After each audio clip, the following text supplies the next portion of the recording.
즉 생산자 군단이 컨텐츠 그 자체가 된 모양새다. 이런 거 보면 심장이 뛰지 않습니까?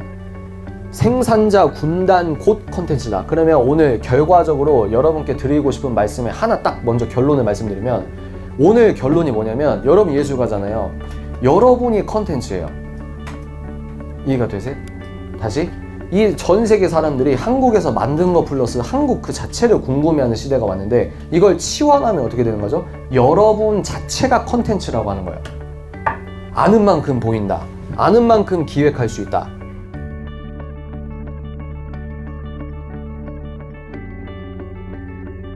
자, 미디어 컨텐츠 및 플랫폼 기업 시장 동향 분석, 이 말이 거창한데, 여러분들 아시다시피 오징어 게임 자체가 한국에서 이 국뽕으로 이 오징어 게임을 찬양하고 이 정도가 아니고, 실질적으로 넷플릭스 글로벌 사업적으로 봤을 때 오징어 게임 자체가 이 흑자로, 그리고 이 자체가 받아들이는 수익이 결코 적지 않습니다. 그래서 넷플릭스 글로벌적인 어떤 시각에서도 오징어 게임의 성공은 굉장히 큰 성공이다, 이런 말씀을 드려요. 그리고 지우학은 제가 안 봤어요. 지우학이 뭔지 모르고, 근데도 꼭 같이 끼워 놓는 게 오징어 게임, 지우학 계속 이렇게 붙여 놓더라고요. 그리고 지금 뭐 있죠? 우영우. 그리고 연말에 이제 시상식 하기 전에 JTBC에서 또 뭐가 대박났죠? 재벌 일집. 네, 그런 식으로 계속 한국 컨텐츠들이 아주 대박을 치고 있습니다. 그래서 전 세계가 주목한 K 컨텐츠, 이거는 지금 현재 기사를 제가 그대로 여러분께 보여드리는 거예요. 이건 기사 스크랩한 겁니다. 또 볼까요? 넷플릭스와 함께한 2022년 최초 최고의 순간. 최초라는 말이 중요한 것 같아요. 그러니까 우리는 한국 사람이니까 우리의 어떤 인생 서사가 동북아시아 이 남한에서 계속 하루 이틀 계속 이어져 왔는데, 전 세계 입장에서 봤을 땐 한국이라는 애들의 옛날부터 김치는 알았는데, 얘네들이 이런 문화가 있고 이런 저력이 있어 라고 하면서 유의미한 관심이 시작된 지 1, 2년밖에 안 됐다는 겁니다. 이해가 되시죠? 그래서 이런 뉴스도 여러분 한번 보시고, 그리고 이것은 이제 아주 대표적이죠.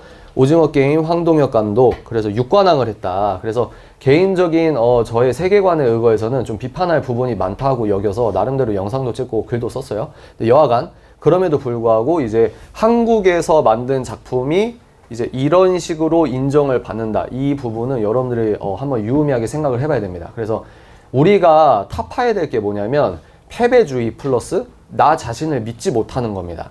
그러니까 아는 게 왜 중요하냐면 아는 만큼 보이고 아는 만큼 살 수 있어요. 이 후자의 말도 여러분 잘 기억해 주세요. 다시, 인간은 자기가 모르는 영역의 인생을 살 수가 없습니다. 그러니까 여러분들이 아는 만큼 보이고 아는 만큼 살아갈 수가 있는 거거든요. 그러니까 내가 지금 이렇게 하면 뭐야, 뭐 미시적인 방법론이 아니고 또 뭐 이런 거시적인 흐름 알려주네 라고 생각하시면 어쩔 수가 없는데, 이런 흐름 속에 내가 어떻게 기획하고 브랜딩하고 도전하느냐에 따라서 2, 3년 뒤에 여러분들이 주인공이 충분히 될 수 있다고 저는 믿어요. 이건 신앙적 얘기가 아닙니다. 그래서 여러분들 충분히 자기개발적으로 도전할 수 있는 영역이라고 생각하기 때문에 좀 파이팅 넘치게 긍정적으로 받아들이시길 바래요. 왜냐면 예술가들이 냉소적이거든요. 저도 약간 좀 냉소적이고, 근데 이제 필요한 현실주의는 필요한데 그럼에도 불구하고 내가 도전해야 돼요. 왜냐면 먹고 살아야 되니까. 그래서 제가 자주 하는 말 있죠. 오스카 와일드가 했던 말입니다. 은행가들은 만나서 식사할 때 고상하게 예술 얘기를 합니다. 그죠? 근데 예술가들은 예술가들끼리 만나서 밥 먹을 때 무슨 얘기 한다고요? 돈 얘기한다. 근데 이게 예술가 멘토링의 힘 아닐까요? 전 그렇게 생각합니다. 그래서 실질적으로 여러분들이 먹고 사는 것, 더 나아가서 큰 영향력을 끼치는 것, 여러분들이 그런 것들을 생각해 보시길 바래요. 우영우 파친코, 그래서 이런 시상식도 또 노미네이트가 됐다. 그리고 이런 포스터 보시면 오징어 게임, 지옥 같은 경우는 개인적으로는 좀 그렇게 좀 퀄리티 있는 작품은 아닌 것 같은데, 일단은 지금 우리 학교는, 그리고 우영우, 수리남, 그리고 재벌집 막내 아들, 여러분들 우리는 이 영속성을 갖고 세상을 살아가기 때문에 그냥 그런가 보다 하지만, 여러분들이 만약에 10년 전에 오늘 사회를 갑자기 본다고 생각해 보세요. 그러면 이게 말이 됩니까? 전혀 다른 세계가 펼쳐졌다는 거예요. 우리는 영속성이 뭐냐면 스마트폰 계속 업데이트되고 2년마다 새로 바꾸고 이러니까 신기술을 이 서사 안에서 겪는단 말이에요. 근데 마치 우리가 지금 마주하고 있는 이 사회적 변화가 뭐냐면 바퀴가 발명되고 자동차가 발명돼서 마차 산업이 완전히 몰락하는 그 엄청난 티핑 포인트에 있다는 거예요. 아직도 이 티핑 포인트가 끝나지 않았다는 겁니다. 그래서 마지막 우리가 기회를 좀 받으셨으면 좋겠는데 2023년 이 책의 내용을 좀 발췌를 하면서 여러분께 말씀을 드리려고 합니다. 이 책 괜찮거든요. 5페이지 시작할게요. 여기서 중요한 게 뭐냐면 IP입니다. IP가 어려운 말 여러분들 헷갈리실 필요 없고 지식재산이라고 생각하면 됩니다. 그러니까 지금 쉽게 말해서 오늘 여러분께 계속 말씀드릴 게 뭐냐면 OTT 플랫폼이 정말 과도하게 생겼잖아요. 쿠팡 플레이, 티빙, 웨이브, 또 애플, 또 아마존, 뭐 여러 가지 뭐 디즈니 되게 많이 있으니까 지금 이 사람들이 원하는 게 뭐냐면 오리지널 컨텐츠입니다. 오리지널 컨텐츠. 그러면 그 오리지널 컨텐츠를 누가 만들죠? 예술가가 만들잖아요. 그러니까 여러분들에게 새 지평이 열리기 직전이라는 겁니다. 열린다는 거죠. 근데 그 새로운 판에서 지금 모든 OTT 플랫폼 어떤 그 경영진이나 지금 이 비즈니스 사업을 열심히 하시는 분들에게 핵심적으로 지금 중요하게 대두가 되고 있는 게 뭐냐면 지식재산입니다. 여러분들의 지식재산권 그리고 여러분들의 재산 만약에 이거를 영상을 찍어서 저희 사자그라운드 홈페이지 올립니다. 그러면 뭐죠? 발췌를 하고 여러분께 보여드리면서 제 지식으로 이것들을 이제 김정훈 박사님은 에디톨로지라고 했거든요. 편집해서 제 나름대로의 서사로 여러분께 설명을 해드리는 거예요. 그죠? 이게 저의 지식 재산이죠. 앞으로는 이게 굉장히 중요해집니다. 그리고 여러분들 중에 나는 극작을 하는 사람 아닌데 라고 생각하실지 모르겠지만 인간의 인생은 어떻게 풀릴지 몰라요. 만약에 여러분들이 뭐 시나리오 작가가 되시든 아니면 유튜브에서 뭐 웹드라마를 찍어서 올리시든 그 자체가 여러분의 지식 재산이고 그 지식 재산이 굉장히 중요해진다는 겁니다. 그러니까 여러분들이 이런 개념을 알아야 여러분들의 지식 재산을 소중하게 여겨요. 그러니까 계약서 함부로 사인하지 마시고 친구랑 으쌰으쌰 한다, 스타트업 한다고 할 때 여러분들이 허투루 말하고 나중에 후회하실 수 있거든요. 그러니까 여러분들의 지식 재산을 아주 고유하게 잘 관리하셔야 된다. 그래서 예를 들어 3년 전, 2년 전에는 유튜버들 챙겨준다는 기획사가 이렇게 좀 만들어졌잖아요. 근데 거기에서 어떤 얘기를 했냐면 편집에 대한 거. 그러니까 난 바쁘니까 편집 대신해줘. 지금도 팀으로 하시는 분들은 그런 분들이 많은데 저는 개인적으로 편집권을 누구한테 준 적이 없습니다. 왜 그럴까요?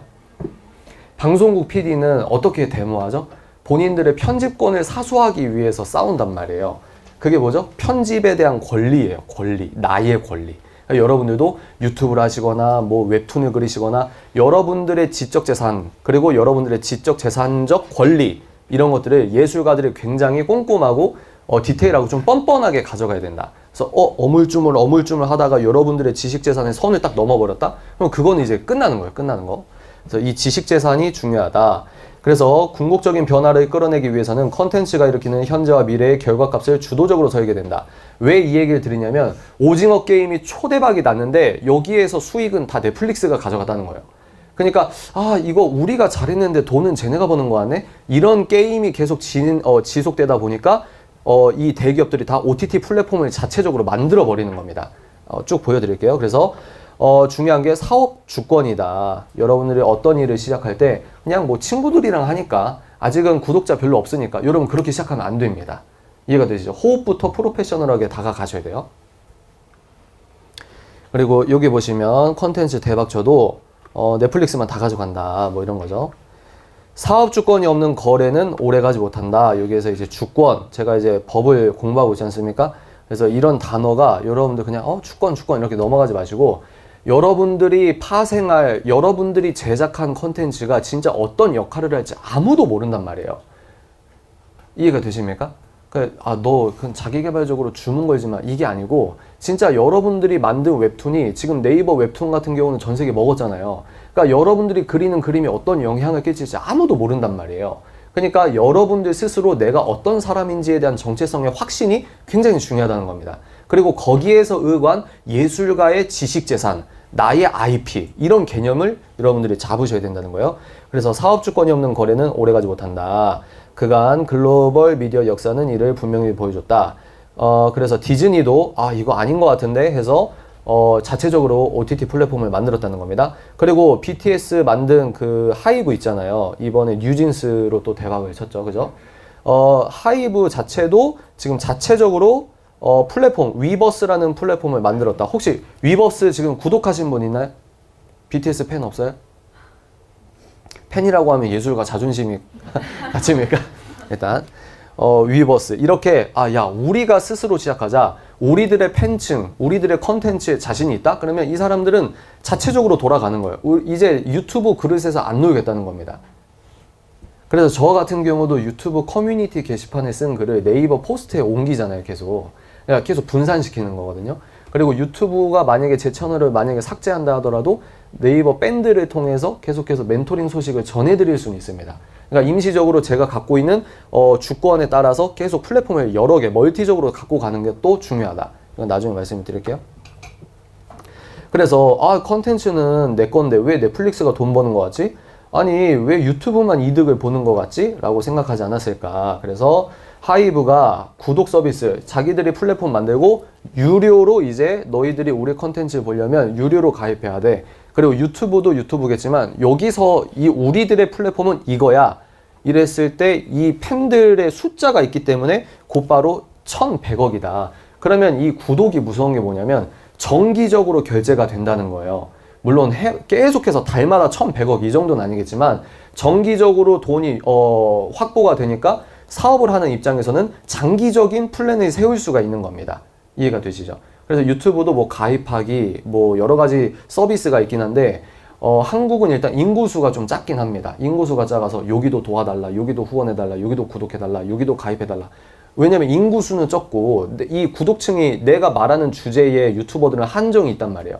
그러니까 이 파이가 작다 보니까 한국은 좀 그런 부분이 있습니다. 그래서 여러분들이 만약에 비즈니스적으로 이걸 연계하려고 하면은 계속 머리를 좀 쥐어 짜야 되는 부분이 있어요. 일단 쭉쭉쭉 갈게요.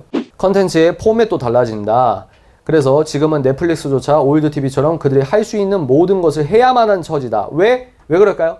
팬데믹 때는 야 주가 올라가고 이제 새 세상이 왔고 야 이러면 돈을 쓸어 담겠네 했는데 그 돈 냄새를 본인만 맡습니까? 디즈니도 맡고 DC도 맡고 다 맡잖아요. 그러니까 플랫폼 딱 만들어가지고 이게 시장 전 세계 인구는 78억밖에 안 되는데 막 쪼개지는 겁니다. 그러니까 결국 야 우리가 할 수 있는 걸 다 긁어모아야 된다 이런 얘기입니다. 그래서 이러한 상황에서도 한국의 넷플릭스 결제액이 여러분 1조라고 해요.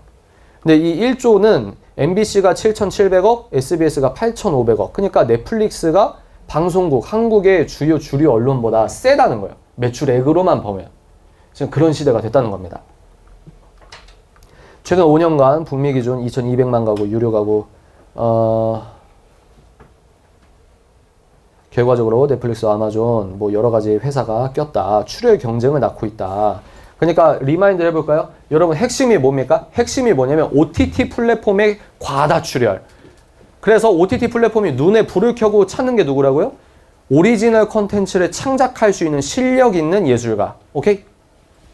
그리고 이거는 뭐 드라마, 대본, 음악 여기에 한정되지 않는다는 거예요. 컨텐츠 몸값의 상승으로 이어졌다. 여기서부터 이제 재미있는 얘기가 나오죠. 컨텐츠와 크리에이터, 스튜디오의 가치 상승은 본서에서 수년째 펼쳐온 대담론이지만 이제 더 나아가 레거시 플랫폼, 이 주류 언론이죠. 레거시 플랫폼은 죽고 이미 거의 죽었다고 볼 수 있어요. 왜냐? 그러니까 예전에는 유튜버 손가락질을 했지만 은근히 들어와서 SBS 유튜브 채널 뭐 열 몇 개 만들고 MBC, 엠빅뉴스 무슨 뭐 다 만들고 뭐요? 주류 언론이 뉴 미디어화 됐다는 거예요. 세상이 그렇게 계속 바뀌어가고 있다는 겁니다. 그래서 레거시 플랫폼은 죽고 컨텐츠가 사는 시대가 됐다. 그래서 Z세대와 알파세대는 극단적으로 TV를 안 봅니다. 개인화가 더욱더 심화가 될 수밖에 없는 내용이죠. 2023년에 한국의 주목을 딱 해봤는데 제가 이제 빠르게 넘어갔지만 넷플릭스가 지금 전 세계를 보니까 인구 밀도 중에 자기들이 아직도 남아있는 시장이라고 판단하는 게 동남아시아였나요? 동유럽과 아프리카래요. 왜냐면 서유럽과 이 미국, 북미는 좀 농익어가지고 이제 새로운 고객이 없다는 거죠. 근데 여기에서 아프리카와 동유럽에 통할 수 있는 컨텐츠 그리고 싸고 잘 만드는 컨텐츠가 어디다? 한국이라는 거죠. 그래서 한국을 계속해서 주목한다. 이런 논리를 펼치고 있는데 나름대로 일리가 있다고 생각합니다. 계속 보겠습니다. 빨리빨리. 그런데 이 같은 IT 서비스는 독자적인 양질의 컨텐츠와 결합하지 않으면 정체되거나 유야무야 사라진다. 이거 여러분들 또 아시겠어요? 독자적인 양질의 컨텐츠를 전 세계 OTT 플랫폼, 공용 플랫폼들이 여러분을 찾고 있다는 겁니다. 다만 광고 모델의 성공은 시청 시간과 비례하므로 오래 머물러야 돈이거든요. 그래서 동영상 시대가 왔던 거예요. 왜? 네이버에서 뉴스 많이 봐도 1시간 보기 힘들잖아요. 그죠? 근데 드라마나 여러분 그 쇼츠 이렇게 보시면서 3시간 이상 버려본 적 있으신 분? 전 손 들었어요? 그게 돈입니다. 이 사람들에게 트래픽이 돈이기 때문에 고작 2시간짜리 영화 한 편에 수천억 제작비를 쏟아붓는 넷플릭스의 오리지널 무비보다 이게 중요합니다. 보세요. 수천억 투자해서 영화 한 편 딱 만드는 게 넷플릭스에겐 돈입니까? 아니면 시리즈로 드라마를 계속 만드는 게 유리합니까? 시리즈가 유리하죠. 이해가 되시죠? 그러니까 이병헌 감독도 스물 찍었던 이병헌 감독도 드라마 찍잖아요. 최민식 씨도 지금 드라마 나왔잖아요. 이해가 되세요? 왜? 한 편 끝나고 아유 몇 천억 이제 끝 이게 아니고 드라마로 계속해서 그러니까 뭡니까? 드라마가 힘이다. 만약에 여기서 시나리오 작가 꿈꾸시는 분 있으십니까? 드라마가 더 좋을 수 있다. 이런 말씀을 드려요. 오징어 게임도 드라마 아닙니까? 그죠? 넷플릭스의 오리지널 무비보다는 가입자를 매일 유입시켜 최대한 오래 놀게 하는 다수의 데일리 컨텐츠가 더 효율적이다. 매일 습관적으로 들어오게 만드는 팬덤형 컨텐츠나 물리적으로 오랜 시청을 필요로 하는 시리즈, 드라마 시리즈. 이해가 되시죠? 그리고 영화를 드라마로 만들어 버리는 겁니다. 6,600억짜리 드라마 보신 적 있어요? 반지의 제왕을 그렇게 만드는 거예요. 이러나 저러나 컨텐츠 또 더 많이 그리고 컨텐츠는 더 많이 오래도록 필요하다. 이런 거 책 새벽에 읽으면 밑줄 긋고 저 혼자 신나서 아멘 하는 겁니다. 그리고 이거를 여러분들한테 이거 진짜 꼭 대박이다. 한국 예술가분들 다시 오지 않을 기회의 땅의 냄새가 나지 않으십니까? 나만 신납니까? 계속 볼까요? 이 트렌드에서 짚어봐야 할 것은 돈 내라 구독형 OTT만 넘치는 상황에서도 시청자들은 다시 유료 방송 이게 무슨 말이냐?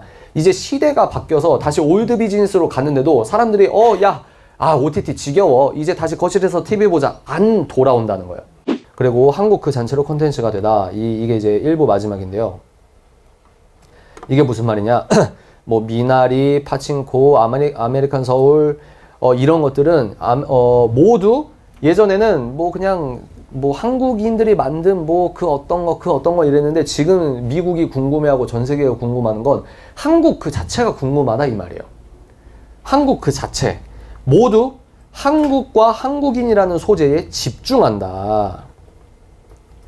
이들 관계자는 그간 미국에서 영어가 아닌 한국어로 된 이야기는 외면당해 왔으나 이제 할리우드가 한국어 비중 60% 이상의 콘텐츠를 다시 들여다보고 있다.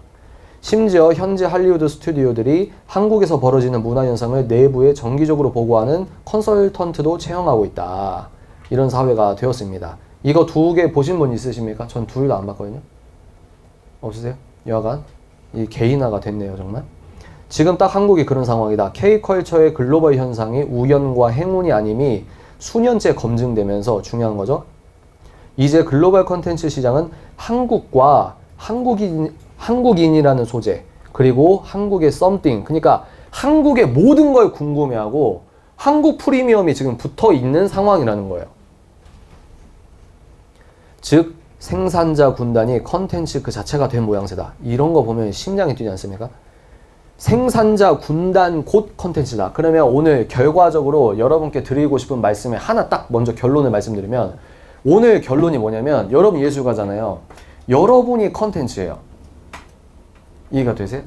다시 이 전 세계 사람들이 한국에서 만든 거 플러스 한국 그 자체를 궁금해하는 시대가 왔는데 이걸 치환하면 어떻게 되는 거죠? 여러분 자체가 컨텐츠라고 하는 거예요.